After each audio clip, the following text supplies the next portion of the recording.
وَمَا أَرْسَلْنَاكَ إِلَّا رَحْمَةً لِلْعَالَمِينَ.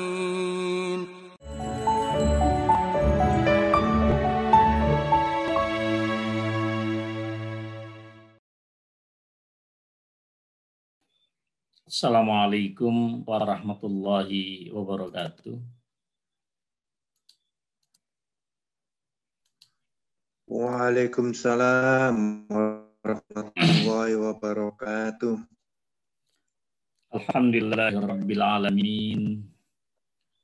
Alladzi ja'ala hadzal Qur'an hudan linnas wa bayyinatin minal huda wal furqan. Subhanaka la ilma lana illa ma 'allamtana innaka antal alimul hakim. Wala haula wala quwwata illa billahil aliyyil azim.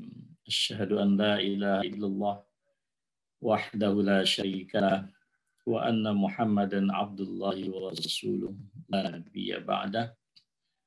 Allahumma shalli wa sallim ala hadan nabiyil karim wa ala alihi wa sahbihi wa ala sairi ummatihi alladzina yattabi'unahu bi ihsanin ila yaumiddin, amma ba'd. Usi nafsi wa iyyakum bi taqwallahi faqad fazal muttaqun. Jemaah sekalian yang saya muliakan, alhamdulillah pada pagi hari yang baik ini kita diberikan karunia oleh Allah Subhanahu wa taala untuk tetap dapat menghirup segarnya udara. Kalau di tempat kami di Budi Mulia masih diizinkan oleh Allah Subhanahu wa taala untuk mendengar kicauan burung yang sangat indah sekali. Begitu kita turun dari masjid, di depan masjid ada satu pohon beringin yang belum terlalu besar. Saya tidak tahu ada berapa ratus burung yang bersarang di situ, tapi itulah indahnya begitu kita turun dari masjid disambut dengan kicauan burung. Kicauan burung bukan sekedar dia berkicau, tetapi kami dan kita semua tentu mengingat betul. Wa min syai'in illa yusabbihu bihamdihi walakin la tafqahuna tasbihahum.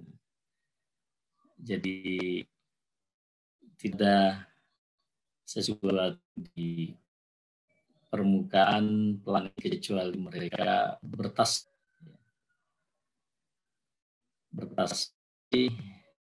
Allah Subhanahu wa taala, mereka mensucikan Allah. Mereka juga menghambakan diri kepada Allah, namun secara konkret kita tidak bisa memahami bagaimana mereka bertasbih kepada Allah Subhanahu wa taala. Demikian juga Allah menyatakan wala ta'irin yatiru bi janahihi illa umamun amsalukum. Dan tidak pula burung yang terbang dengan kedua sayapnya kecuali mereka adalah umat seperti kalian, kata Allah Subhanahu wa taala. Jadi berkicaunya burung di pagi hari, saya kira itu bagian dari manifestasi penghambaan diri mereka kepada Allah Subhanahu wa taala. Karena itu kita wajib untuk senantiasa bersyukur, mensyukuri karunia Allah Subhanahu wa taala. Pada saat yang bersamaan saya kira kita juga menjadi saksi sebagian saudara-saudara kita diwafatkan oleh Allah Subhanahu wa taala dalam berbagai macam cara. Belum lama ini kita ditunjukkan oleh Allah bagaimana Allah Subhanahu wa taala mewafatkan saudara-saudara kita dalam peristiwa jatuhnya pesawat terbang. jangankan pesawat yang mungkin sampai sekian puluh ton. Ya. Jadi Allah pun juga menyatakan kepada kita di dalam surat Al-Mulk, awalam yarau ila at-tayri fawqahum saffatin wa yaghbid ma yumsikuhunna illa ar-rahman innahu bikulli syai'in basir. Apakah mereka tidak memperhatikan burung-burung? Kadang mereka mengepakkan sayapnya, dan kadang pun juga mereka melipat sayapnya. Dan tentu mengapa burung itu bisa terbang di udara? Karena Allah Subhanahu wa Ta'ala yang mengendalikan mereka. Allah Subhanahu wa Ta'ala yang dengan caranya memegang kendali atas burung-burung itu sehingga mereka pun juga tidak terjatuh karena gravitasi bumi ya, yang sedemikian rupa. Demikian pula pesawat, saudara sekalian, ketika kita memperhatikan ada pesawat yang begitu dahsyat, begitu canggih ya, dengan beban sekian puluh ton, bahkan mungkin juga ada ratusan ton, bisa terbang sedemikian rupa, mengangkasa, dan seterusnya. Tentu itu tak lepas daripada kendali Allah Subhanahu wa Ta'ala. Namun ketika Allah menghendaki innama amruhu idza arada syai'an an yaqula lahu kun fayakun. Ketika Allah menghendaki bahwa satu pesawat terbang itu jatuh, maka jatuhlah. Dan kita menjadi saksi semua bagaimana peristiwa itu terjadi, bagaimana musibah itu terjadi. Bahkan setelah peristiwa itu terjadi, ada banyak pelajaran yang bisa kita ambil. Seorang pilot misalnya, seorang kapten yang kesehariannya bukan seorang pendakwah, bukan seorang mubalik, bukan seorang yang banyak sekali menyampaikan ya dakwah, apalagi di televisi, tetapi keseharian yang begitu bersahaja, yang sangat tekun dengan ibadahnya, bahkan sekali waktu juga sempat memberikan tausiah, menjaga pandangannya. Bahkan satu tulisan kecil beliau barangkali sangat biasa, tetapi menjadi tidak biasa misalnya ketika kita kaitkan dengan berbagai macam fakta kehidupan kita. Beliau meminjam charger sementara saja dan kemudian ditulis satu pesan. Dan semua kita membaca pesan itu. Dalam pesan itu pun tidak lepas juga dari salah satu catatan beliau. Ya, jangan tinggalkan sholat subuh. Dan saya kira banyak sekali kenangan-kenangan indah. Idza ahabballahu 'abdan ibtalah. Jika Allah menghendaki dan mencintai suatu seseorang, maka Allah menimpakan bala kepadanya. Jadi mudah-mudahanlah saudara-saudara kita yang diuji oleh Allah Subhanahu wa Ta'ala dalam berbagai macam peristiwa, khususnya peristiwa ya, jatuhnya pesawat terbang, ya. Mudah-mudahan mereka semuanya husnul khatimah. Husnul khatimah. Tidak lama berselang, saya kira kita pun juga mengetahui, semua kita juga terkejut baru kemarin pagi jam 8:30.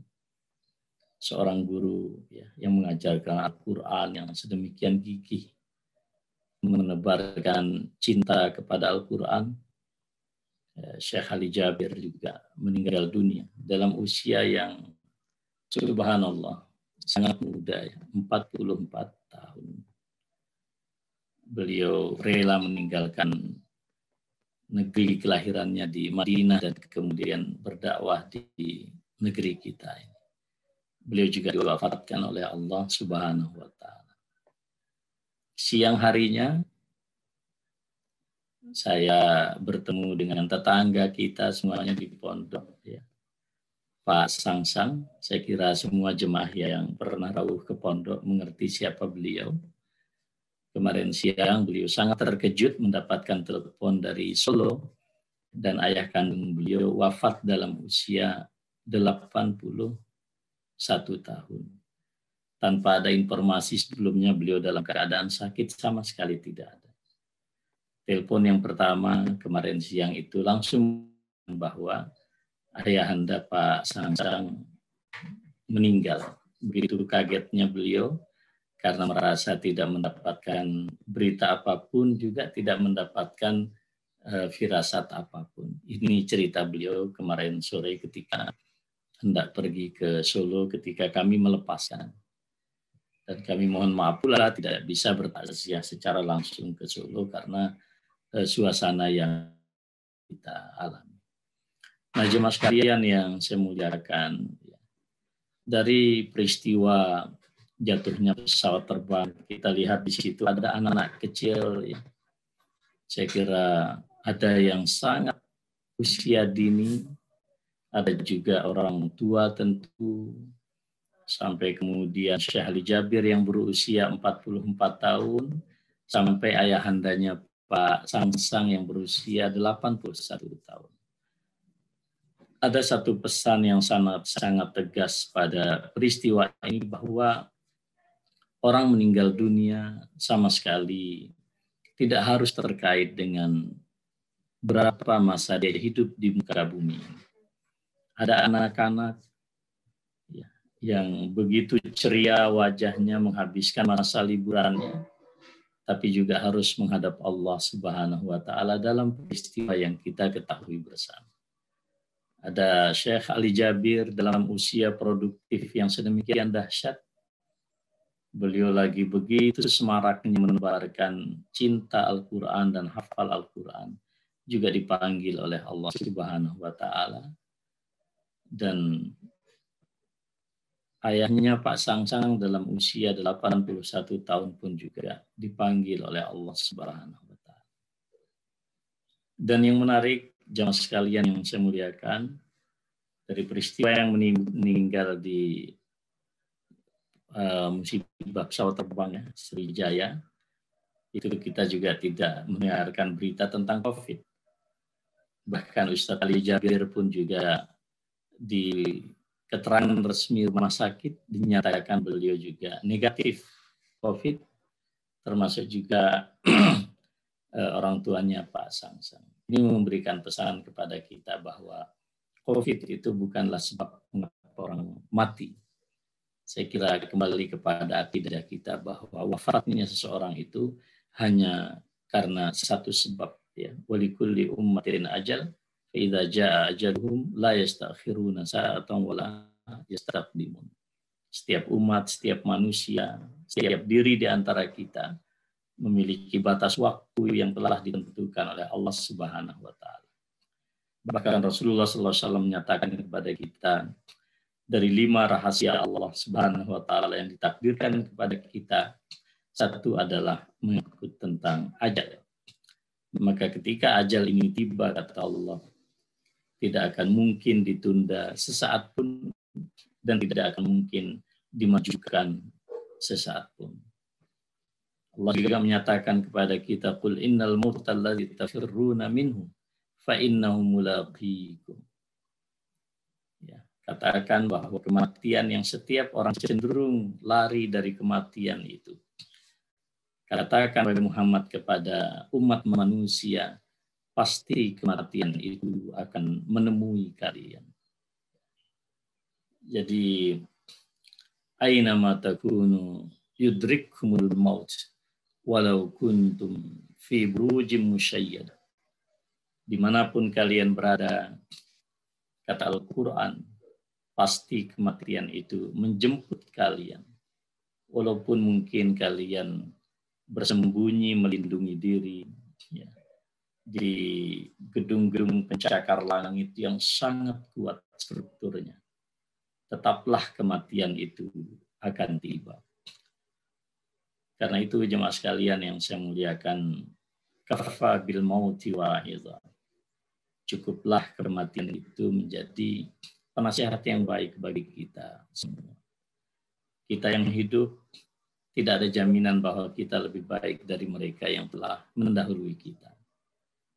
Orang-orang yang mendahului kita sangat bisa mereka adalah orang-orang yang lebih dicintai oleh Allah Subhanahu wa taala. Karena itu tadi Pak Mirdi menyampaikan kita berada di tengah bulan pertama ini. Monggo agar kita masing-masing terus bermuhasabah. Hasibu anfusakum qabla an tuhasabu.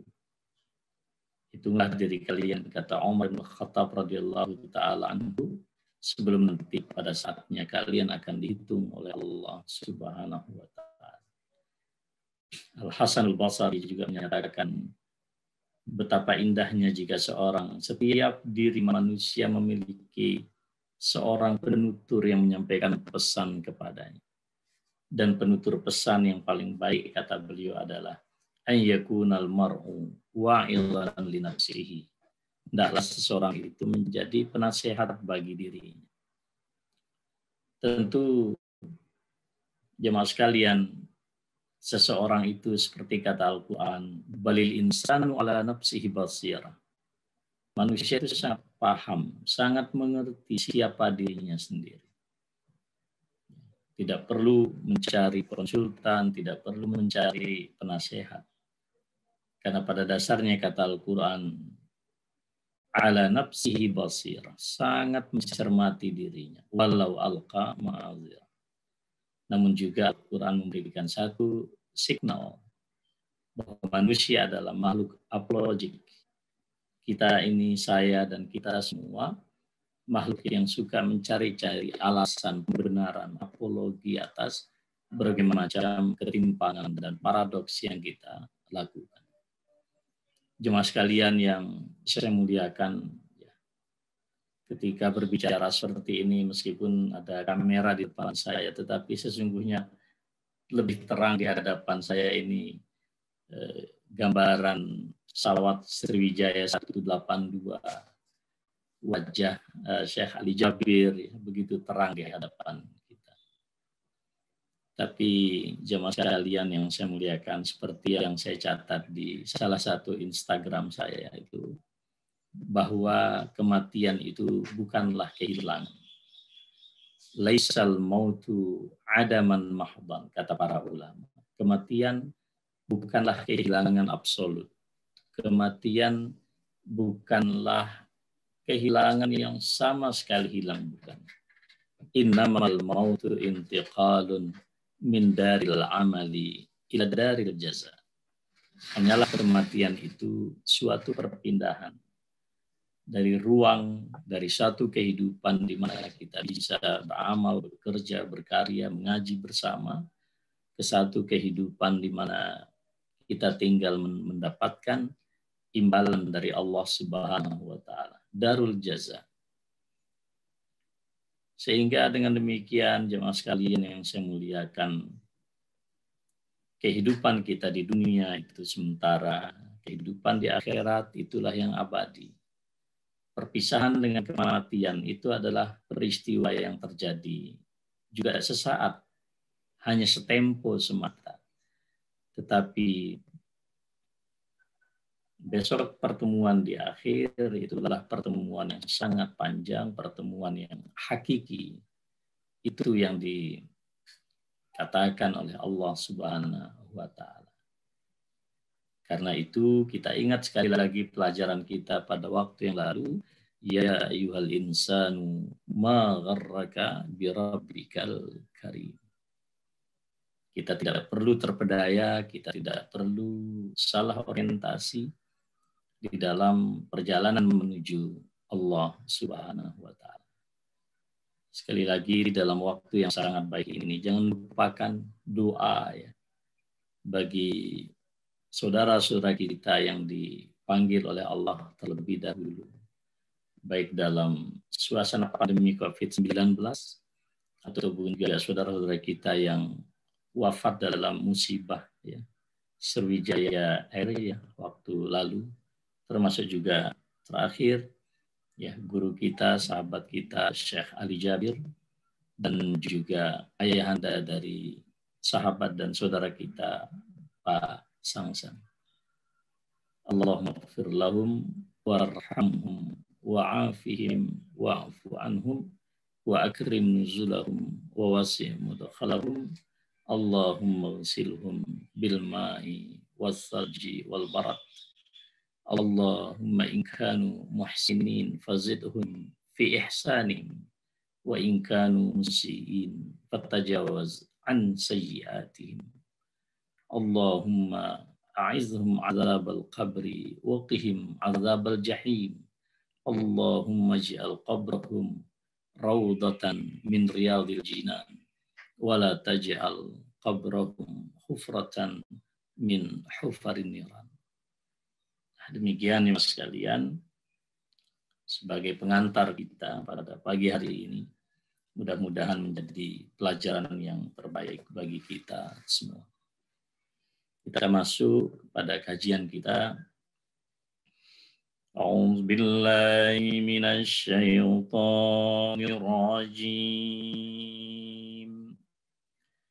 Bismillahirrahmanirrahim. Wailul lil mutaffifin alladzina idza iktalu 'alan nasi yastawfun wa idza kanuhum aw wazanuhum yukhsirun ala yazunnu ulaika annahum mab'utsun liyaumin azim yauma yaqumun nasu lirabbil alamin. Surah Al-Mutaffifin terdiri dari 36 ayat. Insya Allah kita akan tadabburi secara bersama-sama dengan pelan-pelan. Jemaah sekalian yang saya muliakan, surah Al-Mutaffifin disebut sebagai Al-Mutaffifin. Jadi mutaffif ya, yang disebut oleh Allah Subhanahu wa taala di awal surat ini kemudian menjadi nama bagi surat yang akan kita baca bersama pada pagi hari ini. Allah dengan tegas pada ayat pertama menyatakan wailun lil mutaffifin. Siapakah orang-orang yang disebut sebagai al-mutaffif ya. Jadi jemaah sekalian yang saya muliakan, orang-orang yang curang, yang jika mereka menimbang barang untuk orang lain, mereka kurangi, dan jika mereka menimbang untuk dirinya sendiri, kemudian mereka lebihkan. Ini perilaku yang sedemikian dahsyat ya, tentang orang-orang yang curang dan diancam oleh Allah Subhanahu wa ta'ala. Inilah yang menjadi nama surat ya. Orang-orang yang curang sebagaimana disebut oleh Allah di dalam ayat pertama dari surat ini. Nah, jemaah sekalian yang saya muliakan, ketika Allah pada surat terdahulu yang kita baca, yaitu surat Al-Infitar, surat tersebut diakhiri dengan firman Allah Subhanahu wa taala, yauma la tamliku nafsun li nafsin syai'a wal amru yauma idzin lillah. Pada hari akhir, pada hari kiamat itu terjadi ya. Tidak seorang pun sanggup ya memberikan upaya apapun untuk keselamatan dirinya, apalagi kemudian memberikan keselamatan kepada orang lain. Bahkan juga Allah menyatakan, yauma yafirrul mar'u min akhihi wa ummihi wa abihi wa sahibatihi wa banihi likulli imri'in minhum yauma idzin sya'nun yughni. Semua orang lari dari orang-orang yang tercintanya, dari orang-orang yang paling dikasihinya di dalam hidupnya. Anak lari dari orang tuanya, seorang suami lari dari istri, istri lari dari suaminya. Seorang sahabat karib di dunia lari pula dari sahabat karib, demikian pula kolega apapun yang dimiliki oleh kita di dunia, yauma la yanfa'u malun wala banun. Harta, jabatan, kedudukan tidak lagi bermakna. Ketika Allah menegaskan, ya, yauma la tamliku nafsun li nafsin syai'a wal amru yauma idzin. Urusan pada hari itu mutlak dan menjadi hak prerogatif kekuasaan Allah Subhanahu wa taala. Dinyatakan di situ, wadzalika yaqtadi tahdidan 'aziman lil usab. Ini adalah suatu ancaman yang sangat keras, ancaman yang sangat dahsyat bagi para pelaku kemaksiatan. Nah, pada surat ini kemudian Allah memberikan secara eksklusif satu perilaku kemaksiatan yang sangat merusak organ peradaban kita. Ini adalah perilaku curang. Maka Allah tegaskan pada awal ayat ini, al-mutaffifin wailun lil mutaffifin. Ini Allah memberikan satu isyarat yang sangat dahsyat. Jika kemudian dahsyatnya hari akhir, Allah siapkan bagi orang-orang yang melakukan sikap pembangkangan dan dosa kepada Allah.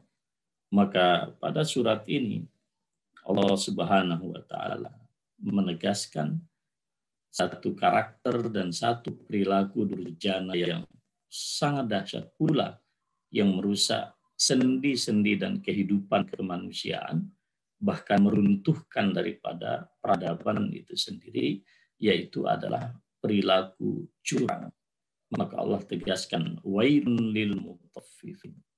Celakalah neraka wail bagi orang-orang yang melakukan tindakan kecurangan. Nah, jemaah sekalian, apa yang disebut dengan at-tatfif itu bukanlah suatu timbangan yang sangat besar, sama sekali tidak. Tatfif di dalam bahasa Arab itu asyai'ul qalil, sesuatu yang sangat sedikit. Jadi kalau kita terjemah dengan bahasa Indonesia, apa yang disebut dengan mutaffif adalah orang yang melakukan kecurangan, dan kecurangannya itu hanya sedikit.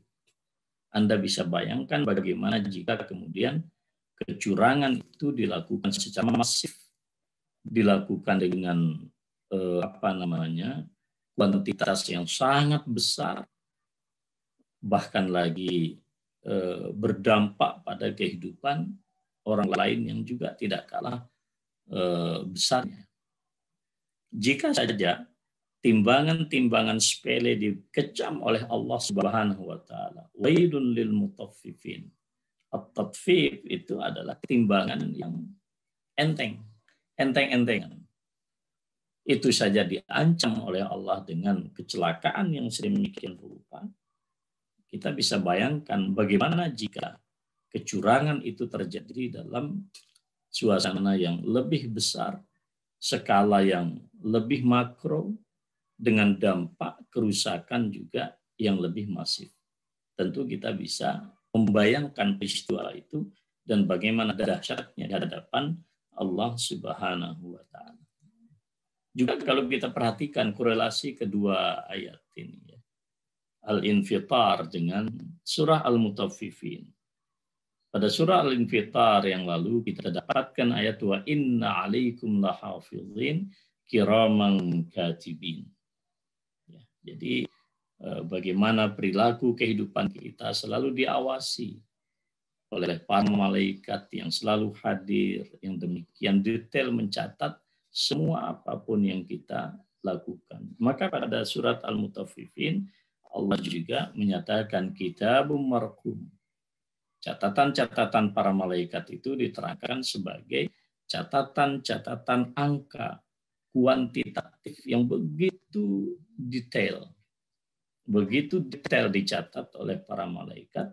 Hanya saja nanti catatan-catatan itu apakah kemudian fi illiyin, di tempat yang tertinggi, atau fi sijin. Jadi ada dua juga model catatan. Apakah catatan itu seperti yang dikatakan oleh Allah Subhanahu wa taala, inna kitabal fujjari lafi sijin. Tapi juga Allah menyatakan inna kitabal abrari lafi illiyin. Ya, tempat-tempat yang begitu tinggi bermartabat di hadapan Allah, tapi di satu sisi yang lain nauzubillah min dzalik ada catatan-catatan yang begitu nista di hadapan Allah Subhanahu wa taala. Sama jamaah sekalian yang saya muliakan, ketika surah Al-Infitar ya juga sama-sama berbicara tentang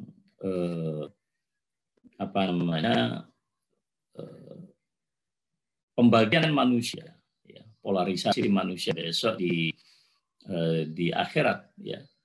Innal abrara fi na'im wa innal fujjara lafi jahim. Sama juga di surat Al-Mutaffifin Allah berbicara juga bagaimana akhir, ya, terminasi daripada kehidupan kita. Meskipun juga Al-Imam Ibnu Qayyim rahimahullah pernah mengatakan bahwa kehidupan orang-orang yang baik bukan semata kemudian secara akurat, ya, bisa kita lihat nanti di akhirat, tapi juga indikasi-indikasi kenikmatan di akhirat itu bisa juga kita identifikasi ketika kita hidup di dunia ini. Maka benar kata para ahli hikmah, barang siapa yang ingin mengetahui seberapa mulia dia di hadapan Allah Subhanahu wa taala, tidak perlulah kita menunggu saat kematian. Tetapi cukuplah kita bertanya kepada diri kita, seberapa mulia Allah di hadapan kita, seberapa mulia hukum Allah kita pandang, seberapa tinggi hukum Allah kita junjung martabatnya. Maknanya jamaah sekalian, tidak usah bertanya kepada orang lain, tidak usah bertanya kepada saya pun juga bisa bertanya kepada diri saya, sebagaimana juga panjenengan bisa bertanya kepada diri panjenengan masing-masing. Ainallahu min hayatina. Di mana Allah? Di mana posisi Allah dalam kehidupan kita? Apakah kehidupan kita pribadi, kehidupan keluarga kita, kehidupan bermasyarakat kita, kehidupan berbangsa kita? Ainallah? Di mana Allah? Wa aina hukmullah? Di mana hukum Allah? Cukup kita jawab pertanyaan ini. Ketika Rasulullah Shallallahu Alaihi Wasallam berkata kepada seorang sahabat, anta man ahbabta, engkau bersama siapa yang engkau cintai. Tidak perlu kita bertanya seberapa cinta Rasulullah kepada kita, seberapa cinta Allah kepada kita. Cukup kita tanyakan kepada diri kita, seberapa Rasulullah hadir di dalam qalbu kita, seberapa Rasulullah mulia di hadapan kita semuanya. Qul in kuntum tuhibbunallaha fattabi'uni yuhibbukumullah. Kira-kira begitu jemaah sekalian. Dan polarisasi manusia seperti itu tidak perlu kita menanti sampai nanti kita bertemu di akhirat. Lihatlah perilaku orang di dunia pun, indikator-indikator yang menunjukkan bagaimana sebetulnya kehidupan hakiki seseorang itu sangat terlihat.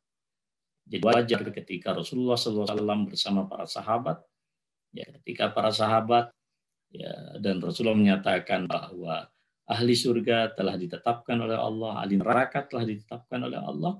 Para sahabat kemudian bertanya, "Fafi mal amal ya Rasulullah?" Lalu untuk apa kita beramal wahai Rasulullah? Jawaban Rasulullah, "Kullun muyassarun lima khuliqa lahu." Setiap orang akan cenderung meniti jalan kehidupan yang menjadi akhir atau terminasi daripada kehidupan dia. Nah, jemaah sekalian yang saya muliakan, tentang identitas daripada surat yang kita baca pada pagi hari ini. Apakah surat ini masuk kategori Makkiyah, artinya secara historis diturunkan di Mekah, ataukah dia juga diturunkan di Madinah? Terjadi memang perselisihan pandangan di para ulama. Karena kalau melihat konten daripada surat ini pun juga berbicara tentang karakter-karakter yang umumnya terjadi di Mekah pada saat itu. Misalnya ketika kalau kita lihat di dalam surat ini kita masih melihat tentang Al-Quran, bagaimana respon orang-orang musyrik di Mekah misalnya. Idza tutla alaihi ayatuna qala asatirul awwalin. Jika ayat-ayat Al-Quran dibacakan kepada mereka dengan serentak menyatakan itu adalah legenda hampa dari orang-orang terdahulu. Demikian juga ayat-ayat beberapa ayat yang lain yang ada di dalam surat Al-Mutaffifin ini memberikan indikasi bahwa dia diturunkan di Mekah. Tetapi ada beberapa riwayat juga menyatakan bahwa ayat pertama yang ada di dalam surat Al-Mutaffifin ini sebetulnya memberikan satu kritik sosial yang sangat kuat, karena merespon tentang suatu perilaku ketika Rasulullah SAW berhijrah ke Madinah dan penduduk di Madinah pada saat itu, atau Yathrib, tepatnya barangkali Yathrib, sebelum dirubah namanya oleh Nabi Muhammad menjadi Al-Madinah, itu mereka memiliki kecurangan, kebiasaan yang sangat curang, perilaku yang sangat curang di dalam berbisnis, dan ini disyaratkan pada ayat pertama dalam surat ini. Kemudian Imam Ibnu Asyur rahimahullahu tabaraka wa ta'ala di dalam tafsir beliau At-Tahrir At-Tanwir, beliau coba mengkompromikan, sehingga beliau menyatakan di dalam penjelasannya bahwa bisa juga dipahami bahwa surat itu turun ketika Rasulullah SAW sedang melaksanakan hijrah. Kita tahu tentu perjalanan dari Mekah ke Madinah tidak seperti saat ini. Dalam kurun waktu misalnya pakai kendaraan 5 atau 4 sampai 5 jam. Bahkan mungkin saat ini kereta bisa lebih cepat daripada itu. Pada saat itu tidak kurang dari 9 hari, 9 malam beliau harus mengendarai unta misalnya. Nah, peristiwa itu bisa saja kemudian tersisipi dengan turunnya surat ini sehingga dikategorikan sebagai surat Al-Makkiyah. Namun kemudian begitu beliau sampai di Madinah, beliau sampaikan ke para sahabatnya untuk merespon tentang karakter dan perilaku bisnis yang begitu curang yang dilakukan oleh penduduk yang ada di Yathrib pada waktu itu.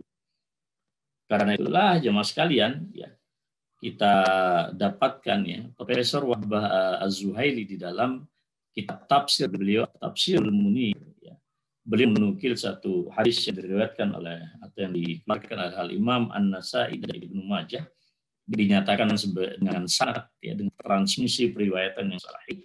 Ani bin Abbas radhiyallahu taala anhu, dari Ibnu Abbas, semoga Allah meridai beliau, lama qadiman Nabi sallallahu alaihi wasallam al-Madinah, ketika Rasulullah tiba di Madinah pada awal hijrah pada saat itu, kanu min abkhasin nasi kailan.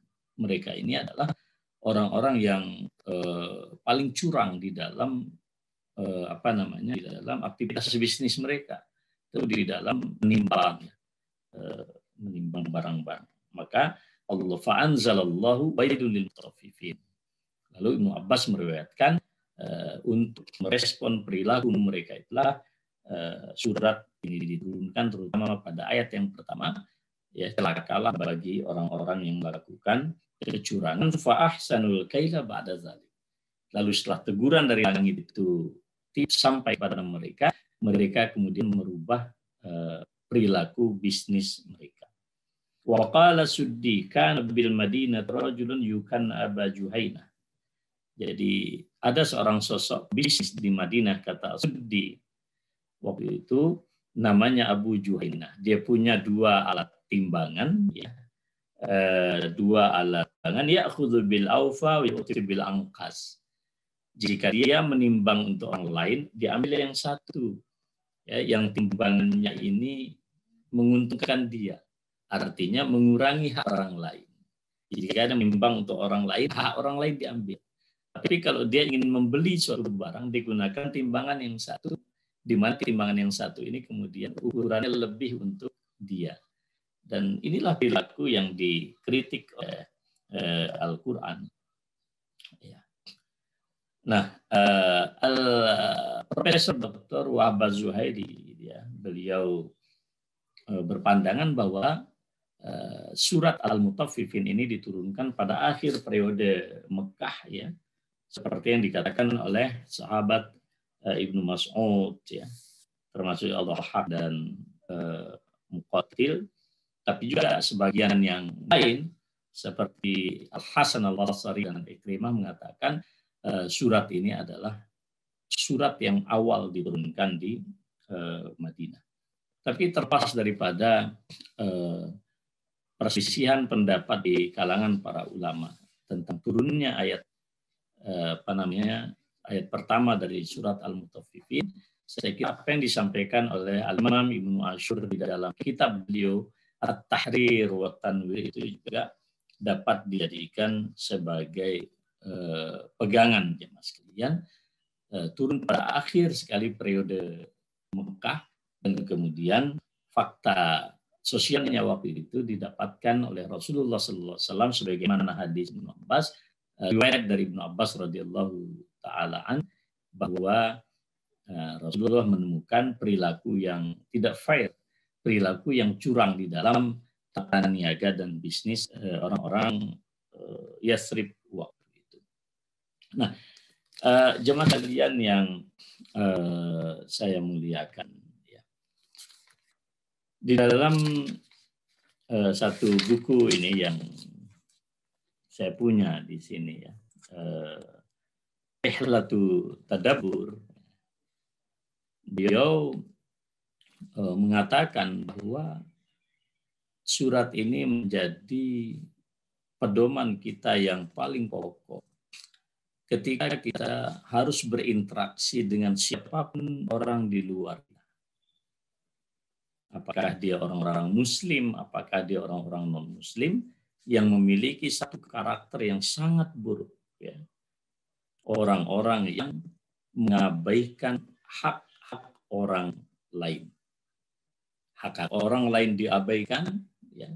Dia nistakan hak-hak orang lain, tapi pada saat yang sama juga kewajibannya itu tidak dia tunaikan. Dan ini adalah perilaku yang sangat mengkhawatirkan, apalagi kita hidup di zaman yang yang luar biasa, zaman yang penuh dengan dunia simulasi yang dikatakan dunia simulakra, dunia yang tidak mudah kita memisahkan mana sebetulnya sesuatu yang sangat hakiki dan mana sebetulnya sesuatu itu buat-buatan. Nah, beliau juga di sini menyatakan, Dr. Mush'il Abdul Aziz Al-Fallahi menyatakan, meskipun ayat ini berbicara tentang perilaku timbang-menimbang secara fisik, dan memang sebab historisnya ketika itu adalah mengkritik perilaku bisnis orang-orang Yasrib, tetapi kata beliau, at-tabib laisa syai'an khasan bil mikyal al-hissi. Perilaku kecurangan yang dimaksudkan oleh Allah di dalam ayat ini tidak semata menyangkut perilaku kecurangan yang bersifat fisik dalam aktivitas timbang menimbang barang, tetapi lebih daripada itu, kata beliau, jarin hatta fi muamalatin nas al-ma'nawi. Esensi yang diajarkan oleh Allah Subhanahu wa taala agar kita ini betul-betul amanah, betul-betul menjunjung integritas dan kredibilitas di dalam berinteraksi bersama manusia. Bukan semata-mata dalam perilaku tata niaga yang kasat mata itu, tetapi bagaimana kita memperlakukan orang secara maknawi. Ini juga ayat ini berlaku. Jadi jangan sampai ada seorang muslim, orang beriman, mengklaim sebagai orang beriman, tetapi kemudian berlaku curang di dalam memperlakukan orang lain, merendahkan orang lain, dan seterusnya. Nah, jemaah sekalian yang saya hormati, mengapa ini penting untuk disampaikan? Kenapa saat Rasulullah SAW melaksanakan Haji Wada, itu beliau berpidato di depan para sahabatnya waktu itu, yang sudah sampai saya kira lebih ya dari 100.000 orang ketika itu. Beliau menyatakan, inna dima'akum ya, wa amwalakum wa a'radakum haramun alaikum kahurmati yaumikum hadha wa kahurmati baladikum hadha wa kahurmati syahrikum hadha. Au fimma mana. Ketahuilah wahai manusia, ketahuilah oleh para sahabatku, sesungguhnya kehormatan kalian, harta kalian, jiwa raga kalian itu dinyatakan suci oleh Allah Subhanahu wa taala, tidak boleh dinista. Seperti sucinya hari ini, kata beliau. Seperti sucinya bulan ini, kata beliau. Seperti sucinya negeri ini. Kita mengetahui beliau melakukan itu pada hari-hari haji di mana beliau berhaji. Bahkan dinyatakan juga pada hari Wada, ya, pada saat wukuf di Arafah. Juga beliau menyatakan itu pada bulan Zulhijjah, bulan salah satu bulan suci di dalam Islam, dan beliau juga menyatakan itu di Arafah, dan itu adalah negeri. Saya kira kita semuanya Makkah dan Arafah tentu adalah bagian yang menyatu dari kota suci Makkah. Nah, jamaah sekalian yang saya muliakan, mutaffifin, celakalah bagi orang-orang yang melakukan kecurangan. Ai azabun syidid muqsina fil kayl wal wazn. Azab yang sangat pedih bagi orang-orang yang berlaku curang, mengurangi timbangan, melebihkan untuk dirinya sendiri. Meskipun seperti yang saya sampaikan tadi, at-tatfif itu adalah ya al-akhzu fil kayli awil wazn shaifan hakiran, mengambil sesuatu yang sangat kecil, mengambil sesuatu yang remeh-temeh dari apa yang ditimbang, saudara sekalian. Itu yang disebut dengan tatfif. Jadi bukan kemudian harga bantuan sosial 300.000 lalu 100.000 lalu 200.000 diambil, dikorupsi. Wah, bukan tatfif. Ini adalah pembinasaan masyarakat. Nah, sementara yang dicela dalam Al-Quran ini adalah timbangan yang enteng-enteng saja. Itu disebut dengan tatfif. Ya, sesuatu yang sangat kecil. Ya. Jadi Anda bisa bayangkan kalau timbangan yang remeh-temeh saja dikecam oleh Allah, bagaimana misalnya ketika bantuan sosial yang semestinya anggaran sekian ratus ribu digunting, lalu uangnya dikorupsi pada masa pandemi pula. Nah, ini kan saya kira perilaku yang sangat-sangat mengerikan. Dan itu terjadi di hadapan mata kita. Oleh karena itu, jamaah sekalian yang saya muliakan, Al-Imam Ibnu Katsir rahimahullah, ya, al-bukhsu fil mikyal wal mizan, menista, merusak, curang di dalam timbangan itu adalah bil isdiyat iqtala minan nas. Kalau dia mengambil dari orang, dia tambah, dia lebihkan. Tetapi kata Imam Ibnu Katsir, imma bin nuqsan in qadal. Kalau dia nimbang untuk orang lain, dia dikurangi. Nah, itu yang dikatakan oleh Al-Imam Ibnu Katsir rahimahullah. Seperti apa yang dikatakan oleh Allah, allazina idza qalu 'alan nasi yastawfun wa idza kaluhum aw wazanuhum yukhsirun.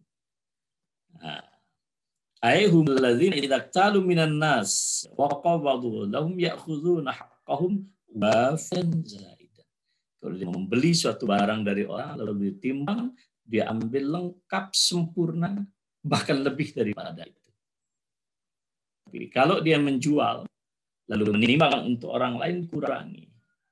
Nah, inilah perilaku yang dimaksud oleh Allah Subhanahu wa taala.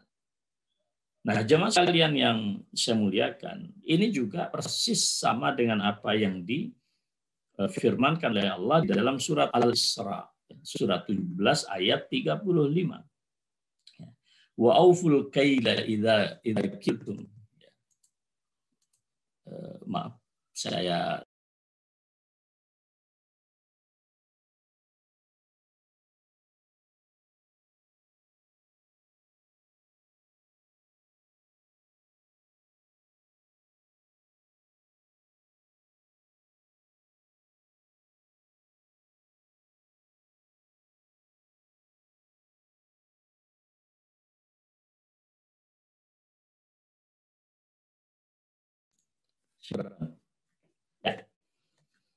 wa auful kaila idza kiltum wazinu bil qistasil mustaqim dzalika khairun wa ahsanu ta'wila. Nah, ini bisa panjenengan cek semuanya di dalam surat surat ke-17 ayat yang ke-35. Surat 17 ayat 35 ya. Ya, saya bacakan ya. Dan sempurnakanlah takaran apabila kamu menakar, dan timbanglah dengan neraca yang benar. Itulah yang lebih utama bagimu dan lebih baik nanti akibatnya. Jangan pernah risau bahwa bisnis Anda akan rusak, perniagaan Anda akan merugi dengan cara berlaku adil dan fair. Kemudian juga jemaah sekalian ada di dalam surat Al-An'am, surat yang ke-6 ya. Ayat 152. Ini bisa dicek Al-An'am ayat 152. Monggo dicek masing-masing ya.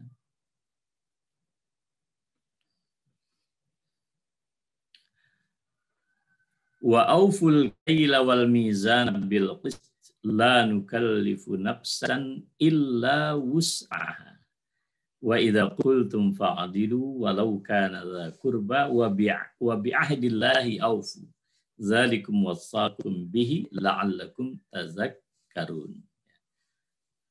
Al-An'am ayat 152. Saya bacakan. Dan sempurnakanlah takaran dan timbangan dengan adil. Kami tidak memikulkan beban kepada seseorang melainkan sekedar kesanggupannya. Dan apabila kamu berkata, maka hendaklah kamu berlaku adil. Kendati pun ia adalah kerabatmu dan penuhilah janji Allah. Yang demikian itu diperintahkan Allah kepada kamu agar kamu selalu ingat. Ya. Ingat, jadi ini mempertegas lagi pandangan mufassir yang lain yang menyatakan bahwa timbangan yang dimaksudkan oleh Allah bukan secara fisik semata, timbangan dalam bentuk menimbang barang, tapi juga timbangan non-fisik, timbangan yang bersifat maknawi. Buktinya adalah di dalam surat Al-An'am 152, begitu Allah memerintahkan kita untuk menimbang, ya, wa auful kaila wal mizana bil qisti. Di situ Allah memerintahkan kita, termasuk juga di dalam bertutur kata. Jadi bertutur kata itu ya harus kita ini seimbang. Tidak boleh kemudian kita menyampaikan narasi yang kira-kira tidak proporsional. Jadi saya ingin katakan bahwa ketika Allah menyatakan di dalam ayat ini, ya, wa idza qultum fa'dilu. Jika kita berkata-kata, kita harus adil, harus proporsional. Nah, seringkali yang menjadi persoalan adalah ketika narasi ini berhimpitan dengan persoalan like dan dislike. Jadi ketika terhadap pihak-pihak yang dia tidak sukai, maka dia berlaku luar biasa. Saya ingin sampaikan misalnya, mohon maaf ya, saya ingin sampaikan tentang vaksin yang sekarang ini terjadi pun juga demikian. Kita melihat di apa yang berseliweran di sosial media itu kan ucapan-ucapan yang menurut kita seringkali kehilangan proporsionalitas. Karena anti terhadap suatu kelompok, maka narasi-narasi agitatif, narasi-narasi kebencian itu sedemikian menguat. Demikian pula sebaliknya. Karena selalu saja satu tesa melahirkan antitesa yang lain. Nah, oleh karena itu, kita mencoba memberikan satu alternatif yang sifatnya proporsional. Bahwa ada kekurangan-kekurangan tertentu di dalam vaksin misalnya yang saat ini dilakukan, itu saya kira sesuatu yang ya disikapi sewajarnya saja. Bukan kemudian disikapi dengan cara-cara yang tidak wajar. Setuju dan tidak, saya kira itu sesuatu yang pasti terjadi di manapun. Tetapi persoalannya bukan pada setuju dan tidak setuju. Bagaimana kita mengekspresikan setuju dan tidak setuju ini seperti apa yang diamanahkan oleh Allah Subhanahu wa taala, idza qultum fa'dilu. Jika Anda menyampaikan sesuatu narasi, menyampaikan satu ucapan, ya kita harus proporsional. Ini memberikan makna kepada kita kalau kita keluar dari proporsional yang seharusnya, kita ini termasuk juga orang-orang yang berlaku curang. Curangnya memang bukan dalam timbangan bisnis, tetapi dalam timbangan narasi kita. Dan semuanya Allah akan lakukan perhitungan yang sangat detail. Mengapa Allah katakan kitabum marqum? Rakam itu adalah kuantitas, ya, angka-angka. Karena apa? Kadang-kadang sesuatu yang bersifat kualitatif ini sangat subjektif. Tergantung siapa yang memberikan catatan. Tetapi ketika catatan-catatan itu disebut sebagai kitabum marqum, dari kata rakam, artinya adalah sesuatu bilangan angka-angka yang luar biasa akuratnya. Dan itu akan dilakukan oleh Allah Subhanahu wa taala. Mengapa? Di dalam surat Ar-Rahman ayat ke-55 surat ke-55 ayat yang ke-9 Allah menyatakan apa? Timul wazna bil qisti wala tukhsirul mizan. Ya, tegakkanlah timbangan itu dengan adil dan jangan kalian merusak timbangan. Ayat ini kalau Anda baca sebelumnya jemaah sekalian, ayat yang sebelumnya, was-samaa rafa'aha wa wada'al mizan. Alla tatghaw fil mizan. Jadi kalau kita baca di sini alam semesta ini, makrokosmos kita juga diciptakan oleh Allah. Was-samaa rafa'aha wa wada'al mizan. Ditinggikan langit ini oleh Allah, ya. Meskipun kita tidak melihat tiang pancang di situ, tetapi Allah letakkan keseimbangan semesta makrokosmos sedemikian rupa. Was-samaa rafa'aha wa wada'al mizan alla tatghaw fil mizan.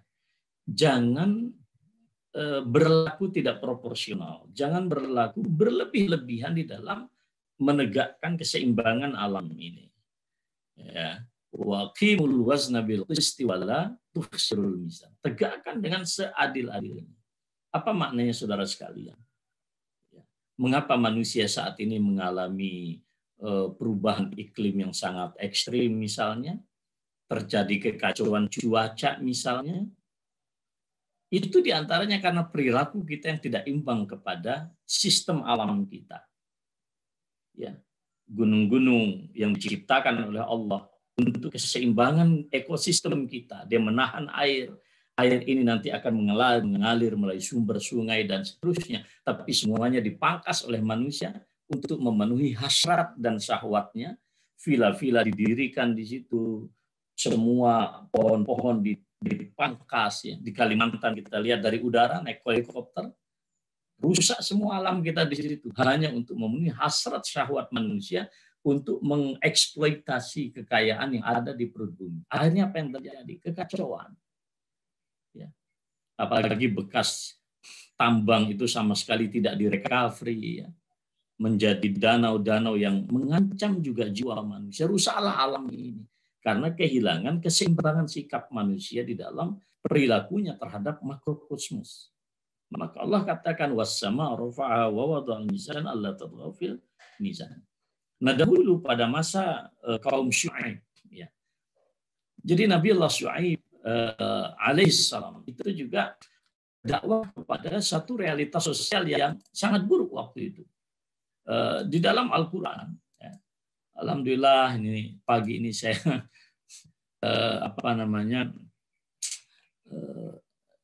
membaca kembali ini, jadi kangen ini. Prof. Yunahar itu menulis kitab ya tentang sejarah nabi-nabi. Salah satunya adalah beliau menulis tentang sejarah dakwah Nabi Allah Syuaib alaihissalam.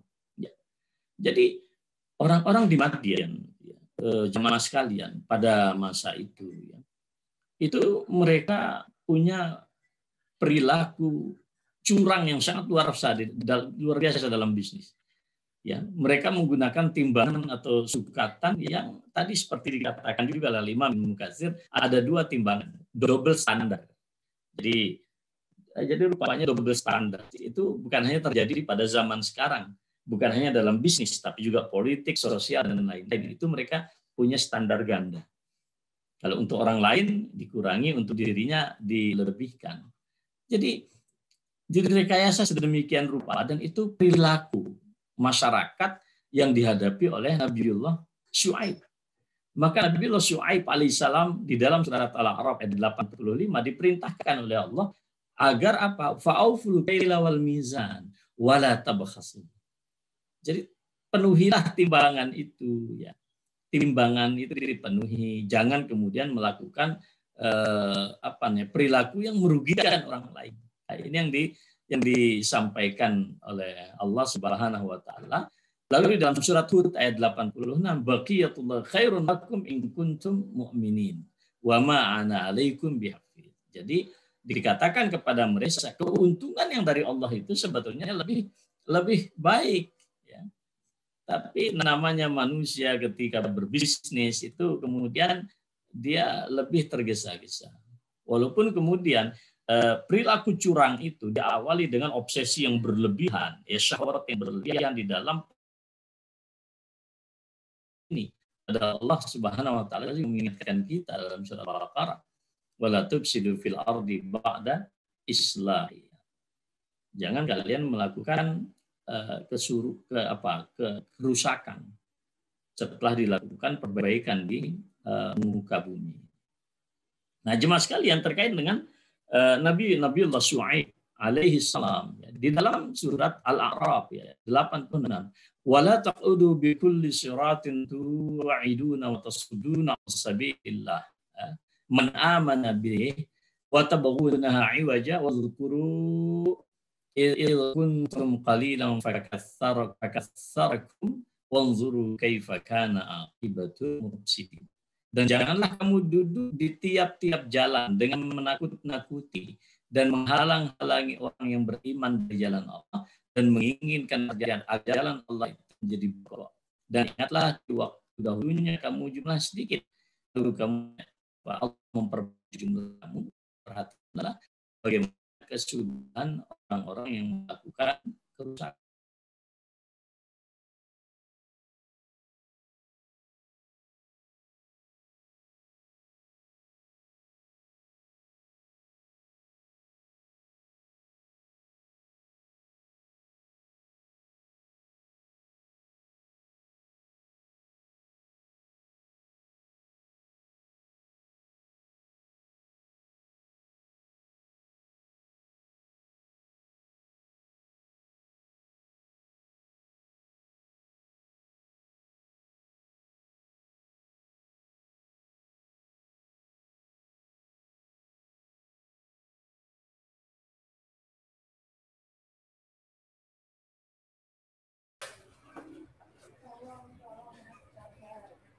Suaranya hilang.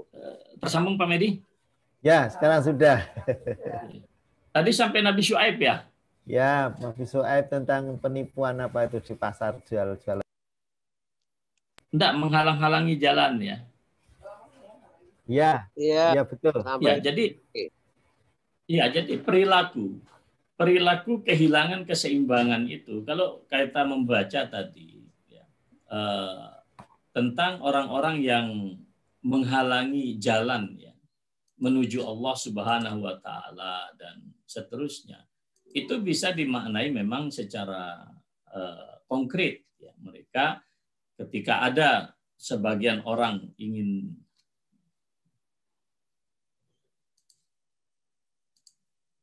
maaf saya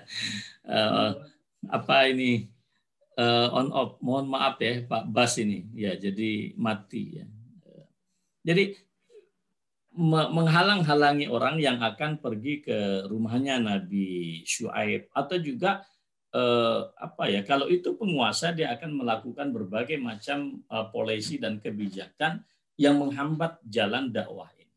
Dan ini adalah perilaku nyata daripada hilangnya neraca kehidupan sosial ya. Kalau ditambah hilangnya proporsionalitas di dalam neraca sosial dan politik, kehidupan politik umat manusia.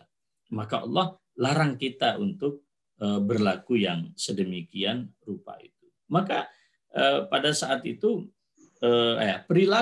semua perilaku yang apakah itu perilaku dalam skala yang mikro antar manusia ya, ataukah perilaku dalam yang makro ya kita dengan alam semesta dan komunitas yang lain, sikap tidak proporsional itu adalah merupakan pangkal daripada kerusakan, Pak. Pangkal daripada kerusakan. Jadi kita bicara timbangan tadi bukan hanya dalam bisnis semata. Maka Allah di dalam surat Hud ya, surat ke-11 ayat 85 ya, wa ya qaumi auful mikyala wal mizana bil qist ya. Ini juga ya tentang Nabi Syuaib. Wala tabkhasun nas asya'ahum. Jangan nistakan. Jangan rusak ya timbangan barang-barang mereka. Wala ta'tsaw fil ardi mufsidin. Jangan kalian hidup di muka ini dengan perilaku orang-orang yang melakukan kerusakan. Nah, oleh karena itu, ibu bapak sekalian yang saya muliakan, kerusakan apapun di dalam hidup kita ini selalu diawali dengan kehilangan keseimbangan. Mengapa orang sekarang misalnya, ya mohon maaf, termasuk juga saya kira dalam fisik kita, sekarang banyak sekali para ahli kesehatan yang menyatakan kenapa penyakit itu timbul ya. Di luar tentu takdir Allah Subhanahu wa taala, tetapi adanya ketidakseimbangan metabolisme di dalam tubuh. Makan minumnya tidak seimbang, istirahatnya tidak seimbang, dan seterusnya dan seterusnya. Saya kira juga masuk di dalam penjelasan ini. Nah,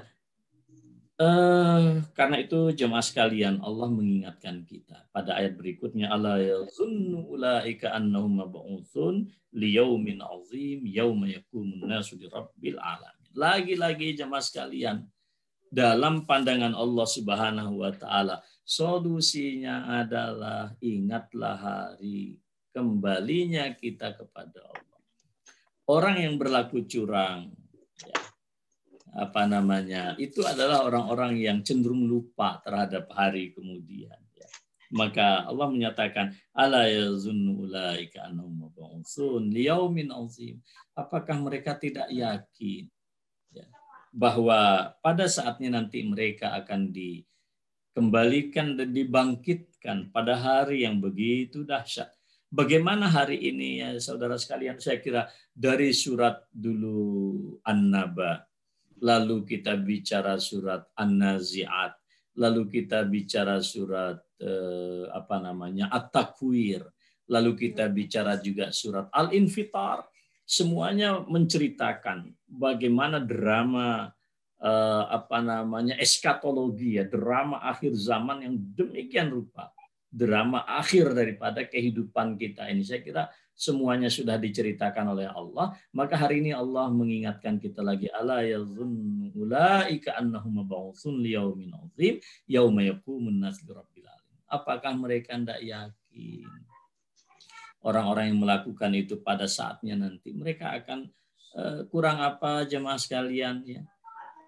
Tampannya Syekh Ali Jabir, gantengnya beliau, postur beliau yang tinggi, fasihnya melafadzkan Quran. Hari ini tinggal kenangan, terus terang saudara sekalian, saya dari kemarin itu tilawah di kamar saya itu hanya tilawahnya Syekh Ali Jabir itu. Sejak ya Allah saya sedih beliau meninggal itu. Sedih-sedih betul, apalagi setelah membaca ternyata beliau 3 tahun usianya di bawah saya. Ya Allah ya Karim. Ya tinggal kenangan jemaah sekalian, tinggal kenangan. Kita pun juga akan kembali sebagaimana Syekh Ali Jabir kembali kepada Allah Subhanahu wa taala. Allah mengetuk hati kita. Ala yazunnu ulaika annahum mab'utsun. Apakah mereka ya tidak yakin bahwa mereka akan kembali kepada Allah, dibangkitkan ya, hari yang sangat dahsyat, dan hari-hari itu saya kira sudah banyak sekali kita ceritakan di sini. Jadi jamaah sekalian yang saya muliakan ya, di dalam saya ingin membaca juga di sini, innahu yaumun yaqumun nas fi hufatan urat, hari di mana manusia dalam keadaan tidak bersandal, mereka tidak berbusana, mereka hidup dalam suatu suasana yang begitu sulit. Mereka semuanya menanti apa yang akan diputuskan oleh Allah Subhanahu wa taala, bagaimana hisab Allah Subhanahu wa taala. Ini menunjukkan jemaah sekalian bahwa perilaku curang, apakah curang di dalam perilaku bisnis, perilaku sosial, perilaku bahkan juga di dalam beragama. Ini yang lupa saya sebut. Beragama itu harus adil. Maka Allah Subhanahu wa taala, Rasulullah sallallahu alaihi wasallam menyatakan innad dina yusrun, agama ini mudah ya. Wala yushaddad din ahadun illa ghalabah. Tidak ada orang yang mempersulit agama mesti kalah sendiri, mesti kalah, mesti akan rapuh, Pak. Itu Rasulullah ngendika demikian. Begitu juga Rasulullah menyatakan iyyakum wal ghuluwa fid din. Wahai umatku, jauhilah sikap berlebih-lebihan, tidak proporsional di dalam beragama. Ini lupa saya sebut Pak Medi. Beragama juga nggak boleh berlebih-lebihan. Seperti halnya kita berlebih-lebihan atau kurang dalam berbisnis. Agama juga nggak boleh. Ya, fa inna ma'ahlaka man kana qablakum al-ghulu fid din, karena orang-orang terdahulu sebelum kita binasa karena mereka ini berlebih-lebihan di dalam menjalankan agamanya. Nah, ini saya baca catatan akhir dari Syekh Wahbah ini. Oleh karena itu jemaah sekalian yang saya muliakan ya. Jadi wa fil isyarati ilaihim bi ulaik zakarahum am qarib ya. Tab'idun lahum an rutbatil i'tibar bal an insaniyah. Jadi perilaku kecurangan ini adalah sebetulnya mengapa mereka diingatkan tentang peristiwa akhir ya. Ini sebetulnya ketika kita sebut hari ini, mestinya yang ada di dalam kacamata batin kita, ini seolah-olah ini hari kiamat ini dekat, Pak. Maka diingatkan oleh Allah. Ya. Jadi jangan kita menyangka hari kiamat ini sangat jauh. Ya. Jadi mohon maaf, di samping merusak sendi-sendi keimanan kita, yang namanya perilaku curang, termasuk curang dalam timbangan bisnis, curang secara maknawi dalam perilaku sosial, agama, politik kita. Tapi juga saya katakan di sini, ya, curang itu meruntuhkan derajat kemanusiaan kita. Maka Allah dengan penuh ta'ajub mengucapkan ala yazunnu ulaika annahum mab'utsun. Jadi luar biasa ekspresi ya, bahasa yang digunakan oleh Allah Subhanahu wa taala ya. Jadi jemaah sekalian yang saya muliakan, sebetulnya manusia itu sangat yakin tentang apa yang kita sampaikan. Wajahadu biha wastaiqanatha anfusuhum zulman wa udwa. Sebetulnya jemaah sekalian, Kalau kembali kepada nurani manusia, nggak ada manusia yang sanggup mengingkari semua peristiwa akhir, nggak mungkin. Ya, jadi wajahadu biha, mereka ini sok-sokan aja kalau mengingkari semua kebenaran ini. Wastaiqanatha anfusuhum, diri mereka yang terdalam, kata Allah, itu sangat yakin, sangat percaya. Siapa yang nggak percaya kematian, Ibu Bapak? Mau kafir, mau muslim, mau tidak muslim, mau Konghucu, mau Hindu, mau Buddha, Kristen, Katolik, Buddha, itu semuanya tahu itu kematian. Tanya, siapa yang meninggal kemarin 8.30? Yang kita kenal ya Syekh Ali Jabir. Semuanya tahu. Agama apapun ditanya, Pak. Media sosial apapun ditanya. Tapi persoalannya adalah bukan persoalan. Nah, inilah manusia itu tidak adil. Maka tidak adil manusia di dalam menerima kebenaran ini disebut zulman wa uluwa. Karena perilaku zalim atau uluwa. Uluwa itu merasa gede, merasa tinggi. Apakah tinggi sosial, tinggi status, tinggi harta, tinggi intelektual, dan seterusnya. Nah, ini pesannya saya kira sangat luar biasa. Jadi pointer yang ingin kita sampaikan jemaah sekalian ya, tentu kecurangan yang dimaksud dalam ayat ini bukan semata kecurangan yang bersifat fisik ya, bukan kecurangan yang juga hanya bersifat kuantitatif, tapi juga kecurangan yang bersifat maknawi dan kecurangan yang bersifat kualitatif. Kecurangan bukan hanya di dalam sesuatu aktivitas bisnis mata, tetapi bahkan mohon maaf di dalam beragama. Gulu, berlebih-lebihan dalam agama itu juga bagian daripada kecurangan di dalam beragama kita. Kita tidak boleh dalam beragama ketika kita misalnya taruhlah saya pengurus Muhammadiyah, saya trust dengan misalnya metode hisab dalam menentukan awal Ramadan, tapi saya tidak boleh menyembunyikan hukum bahwa ru'yat itu juga sesuatu yang legal di dalam agama kita. Kalau kita sembunyikan berarti kita curang, Pak. Saya sholat subuh tidak kunut, tapi juga ada dalil yang dipegang oleh saudara kita tentang sholat kunut. Maka sikap yang adil adalah no problem, saya tidak kunut, tapi saya tidak akan bisa menyalah-nyalahkan orang yang melakukan kunut di dalam sholat subuh. Kalau itu kita lakukan, apalagi sampai menyesatkan orang yang kunut di sholat subuh, maka itu adalah perilaku curang di dalam beragama.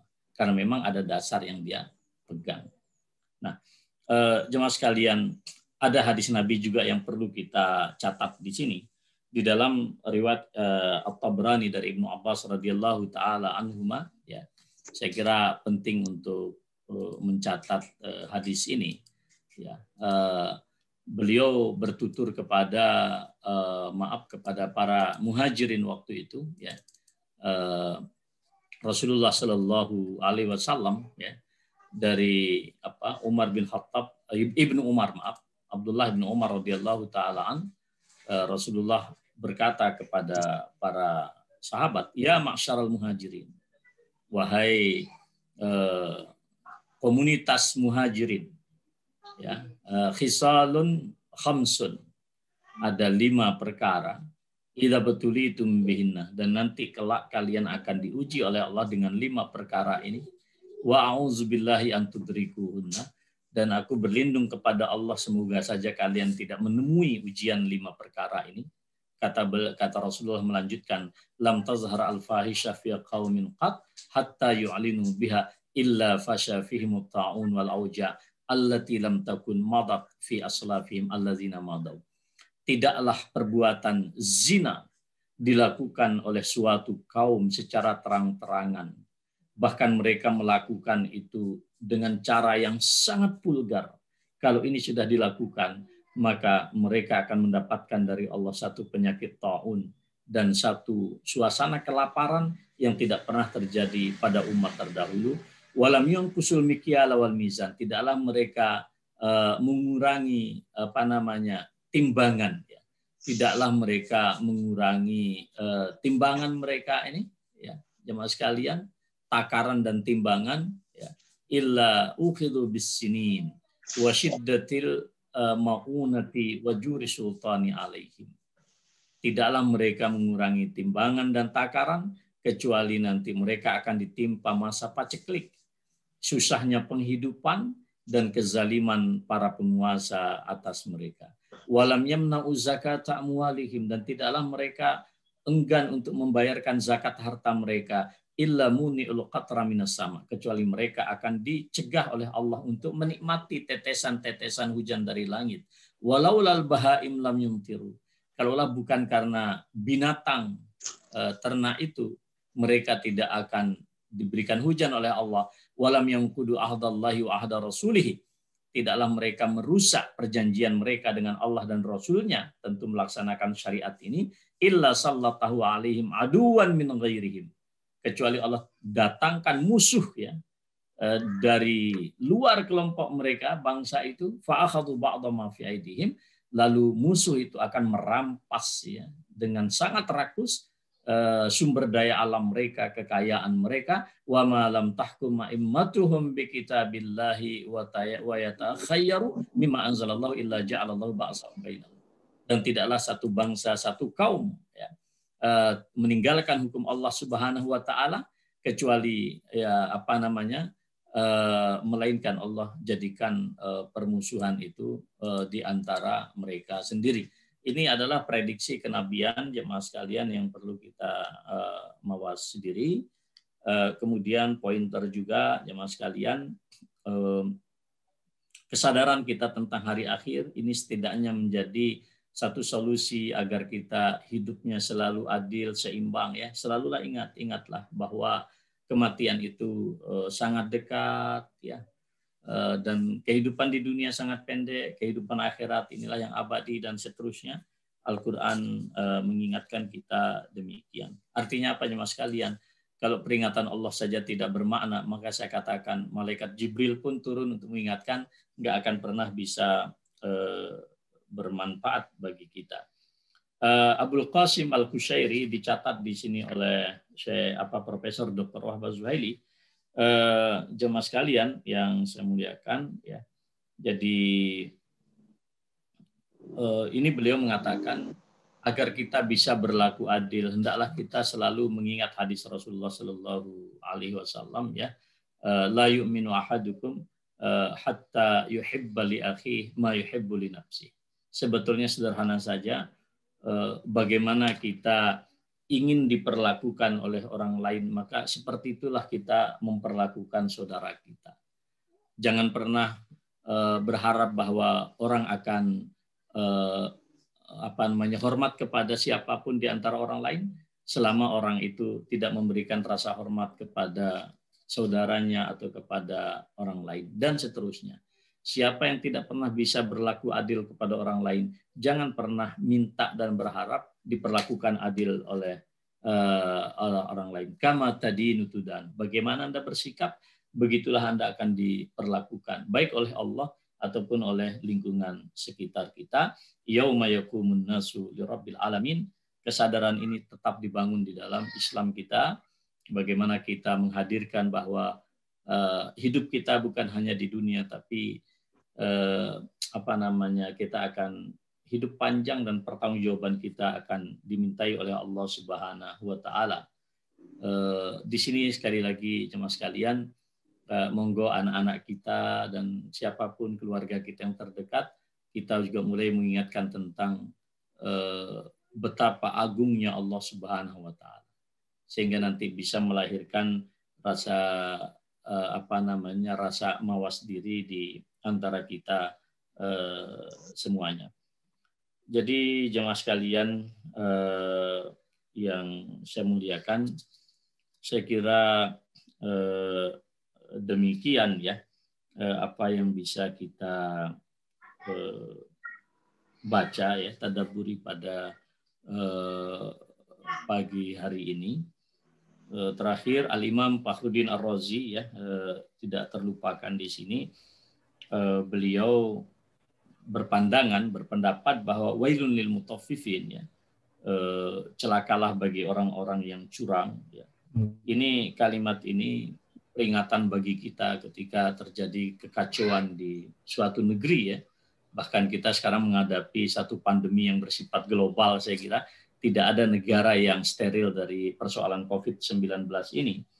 Ketika Allah menyatakan ala yazunnu ulaika annahum mab'utsun, ya. Kemudian yang ketiga Allah menyatakan liyaumin azim. Jadi kita lihat di sini, ketika apakah tidak mereka itu tidak meyakini, itu bukan pertanyaan yang membutuhkan jawaban. Itu sebetulnya adalah satu statement dari Allah Subhanahu wa taala. Kok bisa mereka tidak meyakini tentang suatu peristiwa besar di masa yang akan datang? Ketika Allah menyatakan liyaumin azim, ini artinya adalah hari yang begitu agung di hadapan Allah Subhanahu wa taala, dan bukan sekedar itu narasinya, tapi Allah lanjutkan yauma yaqumun nasu lirabbil alamin. Kita manusia semuanya berhadapan dengan Allah Subhanahu wa taala, dan ingat Allah juga menyatakan wa kulluhum atihi yaumal qiyamati farda. Semua kita akan datang di hadapan Allah satu-satu, tidak akan gerombolan, tidak akan rombongan. Maka ada pesan kata Imam Fakhruddin Ar-Razi bahwa besok ketika kita berhadapan dengan Allah, ya, jadi khasyah. Jadi kita tertunduk, penuh rasa takut, nggak bisa ngapa-ngapain siapapun kita, walaupun penguasa di dunia dan seterusnya itu. Dan kedua, pada saat itu Allah menunjukkan ya apa Rabbul Alamin. Seperti Allah juga akan limanil mulkul yaum, siapa yang punya kekuasaan hari ini? Lillahil wahidil qahhar. Hanya Allah lah yang maha satu, yang maha dapat memaksa siapapun, ya, yang sangat berkuasa atas segala sesuatu apapun. Nah, jemaah sekalian, mudah-mudahan kita selalu ingat kepada Allah Subhanahu wa taala bahwa perjalanan kita juga tidak akan berhenti di sini. Demikian, nasrullahi fatun qarib wa basyiril mu'minin. Wassalamualaikum warahmatullahi wabarakatuh. Waalaikumsalam warahmatullahi wabarakatuh. Terima kasih Pak Ustadz. Wah, ini sudah melebihi jam 7.30 ya. Ada pertanyaan, tapi pertanyaannya mungkin sudah secara implisit dijawab di dalam penjelasan ya tadi ya. Misalnya ini dari Mas Yoga. Mohon pencerahan, kecurangan dalam hal ini apa berlaku juga dalam konteks di luar perdagangan? Misalnya dalam perhitungan hasil pilkada, matur nuwun. Kemudian Pak Puryanto, tidak hanya timbangan tapi juga kecurangan dalam bansos tadi sudah ya. Jadi itu Pak Ustadz, tambahan pertanyaan apa dari peserta? Ya, jadi saya kira include Pak Medi ya, bahwa yang dimaksud dengan mutaffif, kecurangan itu masuk dalam semua. Apakah menyangkut persoalan yang bersifat fisik atau non fisik? Apakah bersifat material atau maknawi? Dan saya kira tadi saya sudah jelaskan ya, bahkan di dalam beragama sekalipun, kita tidak boleh curang. Walaupun kita menganut suatu bahkan mazhab tertentu, kita tidak boleh kemudian curang. Maksudnya curang apa? Kita menutupi kebenaran yang dipegang oleh orang lain. Nah, itu tidak boleh. Jadi beda mazhab silahkan, tetapi menista tidak boleh. Menista tidak boleh.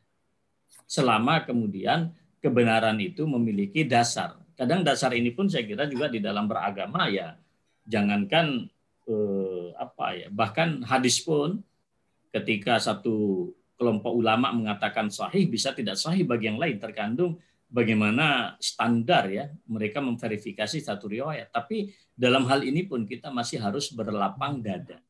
Ini indahnya, jangankan sesama muslim Pak Medi, jangankan sesama muslim. Mengapa Al-Quran mengajarkan kita lakum dinukum waliyadin? Itu agar kita berlaku adil, proporsional. Ya kan? Jadi indah sekali Islam, saya pikir ya, indah sekali ya. Jadi curang di sini sekali lagi bukan hanya material, tapi juga non material atau bersifat maknawi. Termasuk apa yang disampaikan di dalam chat ini, saya kira masuk semuanya di situ. Maka kita perlu berhati-hati. Paham. Tadi ayatnya tentang berkata-kata harus proporsional juga saya sampaikan ya Pak Medi. Tadi saya sudah sampaikan. Bahkan tadi vaksin juga saya sebut tadi tentang vaksin. Betapa sekarang ini terjadi ya Allah ya, ke kiri ke kanan itu lalu kasihan masyarakat. Ya kita adil sajalah itu ya. Bahwa ada kekurangan saya kira selalu ada kekurangan. Tapi ikhtiarnya kan harus dihormati. Ya. Saya kira begitu Pak Medi. Wallahu taala alam bisawab. Iya, matur nuwun Pak Ustadz, ini sambungan saya agak besar kecil internetnya, jadi wajah saya tak hilangkan. Ya, ini sudah 7.45 nih, kita tutup. Tapi ada satu lagi istilah baru ya Pak Ustadz. Ada Pak Medi, suara jenengan kecil sekali ya? Apa? Oh ya, suara saya kecil ya? Ya ini tadi karena sambungan internet di ya, sekarang baik. Baru agak terdengar. Soalnya saya kira saya sudah fullkan ke 100 masih kecil. Jadi ada satu jenis penyakit sekarang namanya penyakit sosial ya, penyakit hati, penyakit badan, ini nanti ada penyakit sosial. Yaitu dalam hubungan satu sama lain itu kita harus benar juga, kalau nggak benar itu merupakan penyakit. Ini istilah menurut saya ada hal baru sekarang ini. Jadi dalam bergaul ini ada penyakit sosial, kalau yaitu tadi kata kuncinya harus adil ya, adil dengan apa yang ada di sekitar kita. Jadi saya nggak mau berlanjut ini karena sudah jam 7.46. Benjang kita teruskan lagi The Living Sunnah ya. Insya Allah besok nggih Pak Medi nggih. Ya, sekarang Pak Taslim. Nggih, monggo Ustaz Taslim monggo. Oh nggih. Assalamualaikum warahmatullahi wabarakatuh. Dalam Al-Qur'an dikatakan ud'u rabbakum tadarruan wa khufyah. Berdoalah kamu kepada Tuhanmu yaitu Allah dengan tadarru', dengan lemah lembut, khufyah dan ada takut. Kalau kita secara bebas dan singkat, berdoalah kamu pada Tuhanmu khidmat. Karena itu marilah kita berkhidmat di tempat masing-masing. Khidmat di tempat masing-masing dimulai. Kemudian doa saya baca. Bismillahirrahmanirrahim. Alhamdulillahil malikil ma'bud. Ahmaduhu subhanahu wa ta'ala. Wa huwa latiful wadud. Asyhadu an la ilaha illallah wahdahu la syarikalah. Syahadah man syahidahat waral jannah wa faza fiha bil khulud. Wa asyhadu anna Muhammadan abduhu wa rasuluh. Sayyidun nasi min biyudi wa humri wa sud. Allahumma sholli wa sallim ala hadzal nabiyil karim wa ala alihi wa sahbihi wa man jahada fi sabilil haqqi ila yaumil ma'ud. Allahumma ya Allah ya Rahman ya Rahim irhamna bi rahmatika ya arhamar rahimin. Allahumma inna almarhum Syekh Ali Jabir fi rimatik wa habli jiwarik waqihi fitnatal qabri wa azaban nar. Wa anta al-wafa wal haq faghfir lahu warhamhu innaka antal ghafurur rahim. Allahumma inna almarhum Syekh Ali Jabir fi rimmatik wa habli jiwarik waqihi fitnatal qabri wa adzaban nar. Wa anta ahlul wafa wal haq faghfir lahu warhamhu innaka antal ghafurur rahim. Allahumma inna almarhum Syekh Ali Jabir fi rimmatik wa habli jiwarik waqihi fitnatal qabri wa adzaban nar.